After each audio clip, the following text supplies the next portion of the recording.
Praise the lord, హల్లెలూయా. ఈ దిన వాక్యము యోబ్ దెబీరీం 2వ తారీఖు 9వ నెల 2024వ సంవత్సరం. ప్రభువరిస్తున్న చక్కటి మాట. 2 సమూయేలు గ్రంథము 22వ అధ్యాయము 29వ వచనం.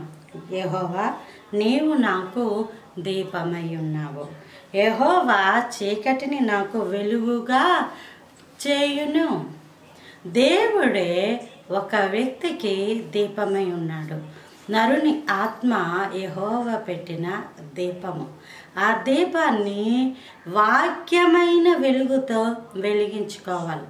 అప్పుడు ఆ వ్యక్తి యొక్క జీవితం చీకటిని వెలుగుగా మారుస్తుంది. అంటే చీకటి క్రియలు వెలుగు క్రియలుగా మారిపోతాయి. ఎప్పుడైతే సాతాను సంబంధమైన క్రియలు, మాటలు, ఆలోచనలు వెలుగువంతంగా దేవునికి సంబంధించిన మాటల వలె, దేవునికి సంబంధించిన క్రియల వలె అవన్నీ కూడా మారతాయి. హీబ్రూలో వెలుగుని ఓర్ అని అంటారు, గ్రీకులో ఫోస్ అని అంటారు, PHOS అంటే అది ఏంటంటే ద సోర్సెస్ ఆఫ్ లైట్. అంటే వెలుగుకి ఆధారమైన వాడు ఆయనే.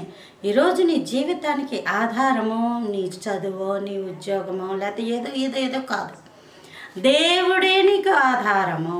దేవుడే మన అందరికీ ఆధారము. అట్టి కృపదేవుడు మన అందరికీ అనుగ్రహించి అనేక మందికి కూడా అనుగ్రహించును కాక. Praise the lord.